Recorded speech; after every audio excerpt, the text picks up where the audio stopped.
In our sports lead today, Green Bay Packers quarterback Aaron Rodgers now admitting he has not been vaccinated against coronavirus after contracting the virus earlier this week. But instead of admitting that he had misled the public to believe he had been vaccinated, Rodgers is now blaming the, quote, woke mob for how he's being treated, perhaps creating a new definition for the term cheesehead.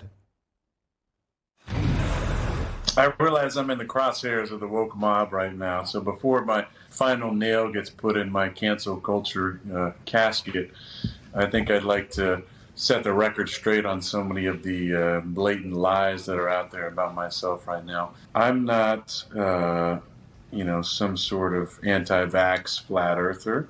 I am somebody who's a critical thinker. You guys know me. I march to the beat of my own drum. And of course, Rodgers invoked Martin Luther King Jr., saying the great MLK said that you have a moral obligation to object to unjust rules and rules that make no sense. Here to discuss this all, CNN sports analyst Christine Brennan. Christine, what do you make of Rodgers' reaction to all this? I mean, he was the one who led everyone to believe he had been vaccinated, and now he says he's being targeted by a woke mob, which I'm not sure he even knows what woke means, if that's what he's talking about. Exactly, Jake. I mean, this is a huge unforced error by a man who has transcended football and wants to have a career, a long lifetime in whether it's hosting Jeopardy or in other parts of our culture. What a shock. What a surprise that this is the guy we thought was so smart and well-read, and turns out that he doesn't even have the courage or the guts to say that he wasn't vaccinated, probably because he was fearful of that woke mob.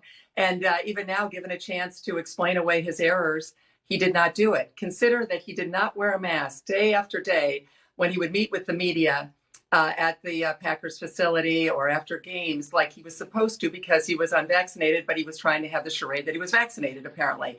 Think of all the people that were potentially exposed to whatever he might have had, maybe go home to a husband or wife, and that's, they might have immune issues. So, my goodness, what a horrible mistake by him.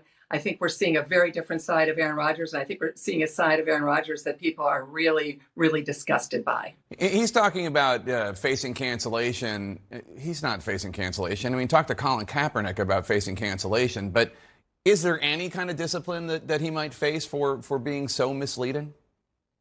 Yes, he could be fined by the National Football League, but it's a little slap on the wrist. He could also be suspended.